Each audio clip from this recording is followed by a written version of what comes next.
On February 18th, 2020, Indiana Beach announced that it would permanently close after 94 years of operation, with no plans to reopen. The owner of the park, Apex Parks Group, cited financial reasons for the closure and said they had worked diligently to find a new buyer for the park, but they were not successful.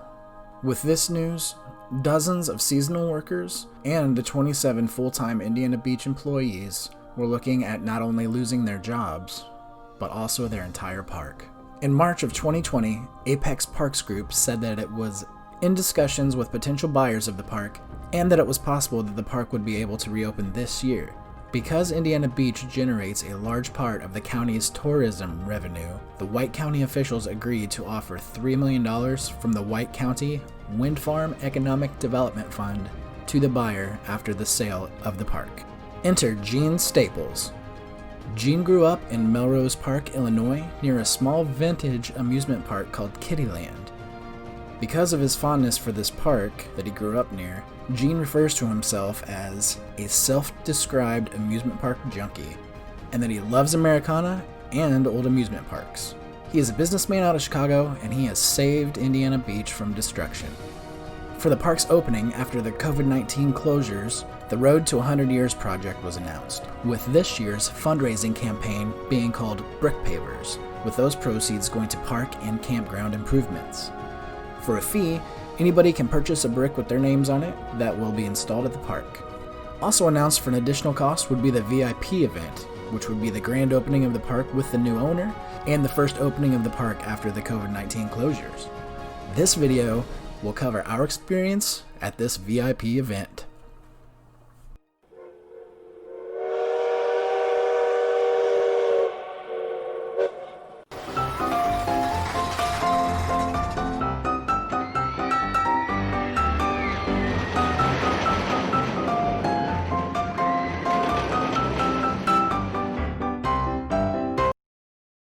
After a bit of a rough start to the day driving-wise, with a traffic situation on I-65 headed north, when we finally did get off the interstate and saw what we were driving into, it was concerning. And it did rain during part of this drive, and the sky looked like the weather was going to not be cooperating for the start of the opening ceremonies at least. However, just a couple of minutes before arriving, the rain seemed to stop, which I took as a great sign. We got out of the Jeep when we got there, and walked towards the group of people already gathered near the stage. We got there right for the start of the opening ceremonies. It was really special getting to hear from some of the people involved in the saving and reopening of this park. Gene got the biggest applause, taking the stage last. He brought his own kids up on the stage with him for the ribbon cutting, and spoke of his desire to have Indiana Beach be family run and explained some of the work that he and his children had been putting into the park over the last couple of months. And finally, he mentioned again his love for Americana and explained what that meant to him. It meant families having a place to go together to make lifelong memories. As there are only a few years until its 100 years in operation celebration, Indiana Beach has certainly been that place for thousands and thousands of people over the years. After Gene was done speaking, he noted that even though it was a little early, it was about time for us all to go inside. By now, the weather was starting to clear up. As we waited in line to get past the temperature check and to show our event tickets, people seemed cheerful and excited to see what was in the park. During the opening ceremony, it was mentioned how much work had gone into the park over the last few months, and there had been a lot of painting done as well to help give the place a fresher look. It was nice to chat with those around us, and even nicer when it was our turn to walk over the bridge that leads into the park. At first, we decided to just walk down the midway and look at what the park has to offer. Right off the bat, we noticed that the bobs that had been purchased from Coney Island along the Ohio River in Cincinnati had been placed and were just awaiting the rest of the installation. From there, we walked along the midway, enjoying all of the sights. Before this visit, it had been since the year 2001 since I had been to this park, and I was really looking forward to this event to see how much of my memory about it still served. Once we got to the end of the midway by the water park, we decided to catch a ride on the Sky Ride and get a bird's eye view of the park. From this vantage, we were able to get some video and some photos. The view from up here was really neat. Being able to get a grasp of the park's layout and admire how many attractions were all put together in such a tight space was really cool. But to see the view of the lake and the shore with all the boaters coming right up next to the park, that was really neat as well. After getting off of the sky ride, we took one more lap of the park to get some photos. After getting these photos, we had some trouble with getting a locker to put the camera gear in, so we walked it back out to the Jeep so that we wouldn't have to worry about the equipment while riding rides. On our way out, after being able to admire the bridge for a little longer, now that the opening crowd had subsided a bit, a security guard for the park gave us some wristbands to identify that we had already been checked in. So that way, when we re-entered, we did not have to go through the ticket check-in process again, which was a really nice little time saver. Upon re-entering, we saw that the Ferris wheel had just opened and we decided to give this a try. This gave us another great view because of its positioning along the lake. You can see for miles past the park, just really gorgeous rolling green fields off in the distance. And the picturesque scene of the park along the shores of the lake made this Ferris wheel ride pretty special. If I didn't know any better, I'd say that I could almost hear the God Bless America song playing somewhere in the background while viewing all of this. After this, we stopped and watched the Schaefer swings that go out over the lake. I decided it looked like it'd be fun, and if not, then I at least had a 50-50 shot of landing in the lake if things went south. We got on, and for a guy like me, the safety strap that is required to ride almost didn't quite have enough coverage. But with some maneuvering and power clinging, I was able to cram myself in well enough for them to start the ride. These swings were a lot of fun. The speed with which they are spinning and also that they offer an actual swinging motion while in flight was pretty surprising and welcomed. Plus, once elevated, flying out past the boardwalk over the lake is really fun. If you have a weak stomach or aren't good with spinny type rides, I would probably recommend that you just watch this one from the boardwalk. As we continued down the path, there was some live music playing on the stage, which was a really nice touch, and rides like the Scrambler and the Paratrooper were open. But the Lost Coaster of Superstition Mountain and the Den of Lost Thieves were not quite up and running yet, which was fine as it had only just been minutes since the park had opened for the first time since the end of last summer. We went over and took a peek at what the water park looked like, and decided it would be great to try that out later once it started to get hot out. This was an idea that we never followed through with at all. Between the longer drive up to the park and some walking back and forth that we had been doing so far, without experiencing a lot of the attractions yet, we decided it would be a nice time to get some food. We got in line, and the staff was already hard at work and keeping up with the influx of new orders. Jess and I each got a jumbo corn dog and went over to a table on the corner of the boardwalk near the lake to enjoy. After this, it was time for some coasters, and Hoosier Hurricane had just opened up. I was excited to get on this one after hearing that GCI had just done some retracking work on it. This coaster was built by Custom Coasters International and opened in 1994. Hoosier Hurricane had the distinction at its opening of being the first wooden coaster built in the state of Indiana in over 50 years. We got in line right as the coaster opened and only had a one-train wait. We got third seat from the back row as the last 3 spots were blocked off. This coaster was really fun with its out and back layout that goes along the lake. It was really fun to see how it interacted with the shoreline, the boardwalk, and with the other wooden coaster at the park, the Cornball Express.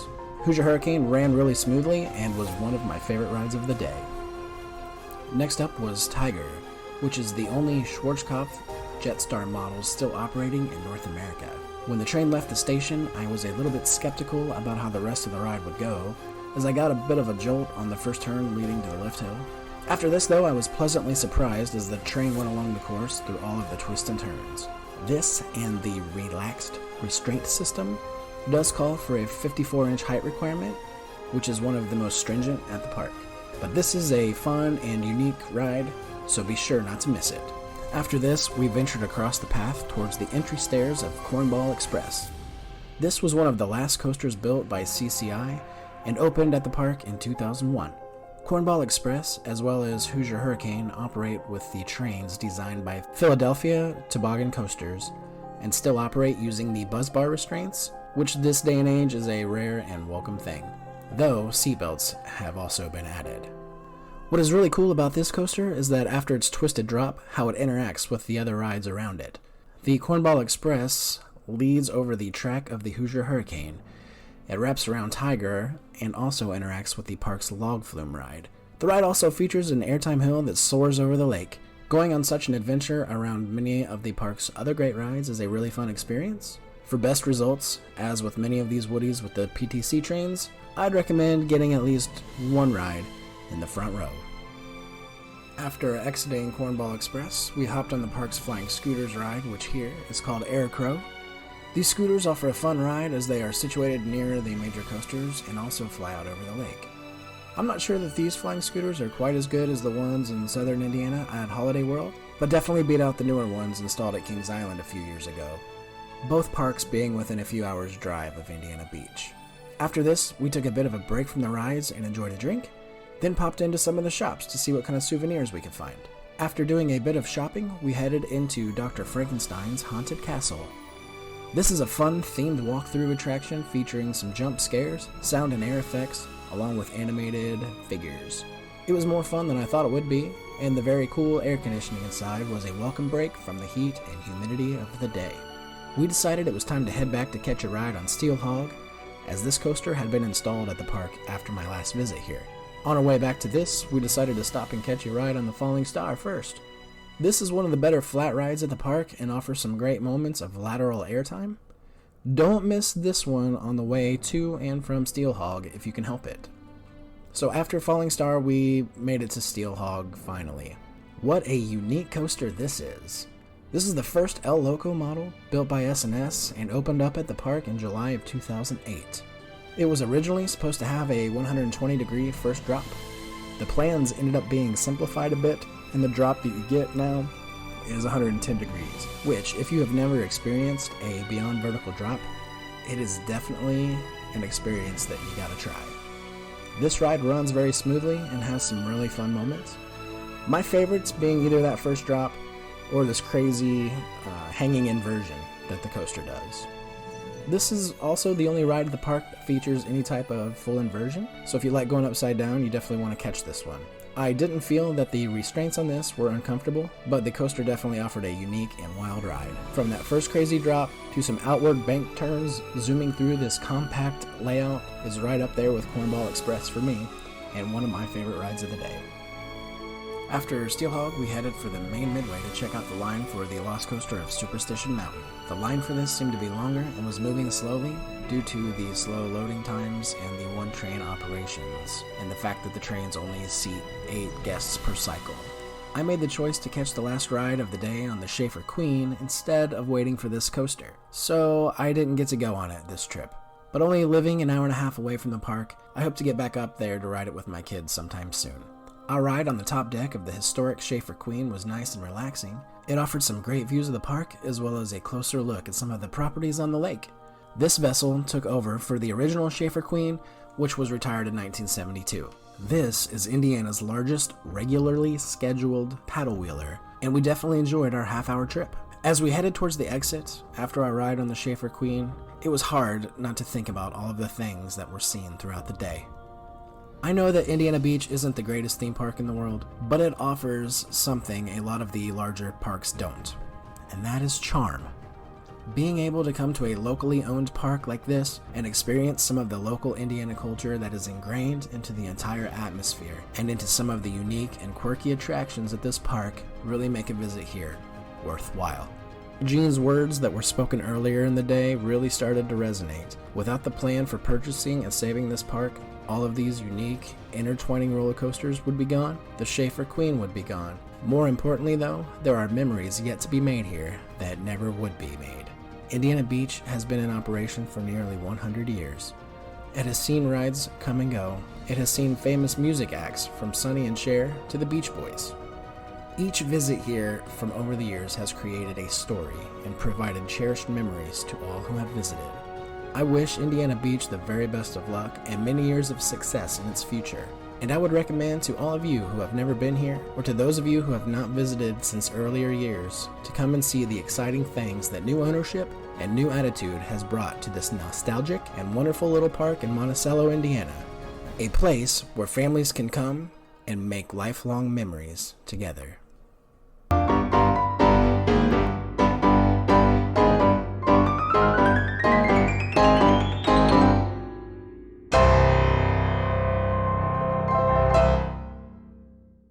If you liked our video today, please give us a like and subscribe to our channel.